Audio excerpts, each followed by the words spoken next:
SSC higher math সরলরেখার ঢাল নির্ণয় করব। ঢাল y equal mx plus C.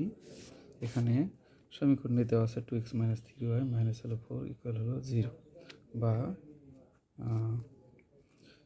ওয়াইটা আমরা সমাধান চিহ্নের বাম পাশে রাখবো।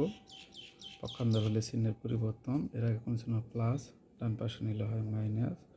এখানে আছে মাইনাস, ডান পাশে নিলে হবে প্লাস। এখানে মাইনাস রাখা যাবে না, তাহলে আমরা ওকে মাইনাস দ্বারা গুণ করি, প্লাস হয়ে যাবে।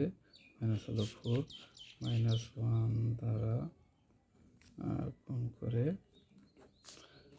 বাম পাশে গুণন, ডান পাশে যায় ভাগ হয়, তাহলে 2 ডিভাইডেড হলো 3 ইন্টু এক্স মাইনাস হলো 4 ডিভাইডেড 3 ইন্টু এ। এখানে অতএব ঢাল এম সমান হলো 2 ভাগ হলো 3, যেহেতু এম এর জায়গায় এখানে বসেছে হলো 2 ভাগ 3, অতএব ঢাল হলো 2 ভাগ 3।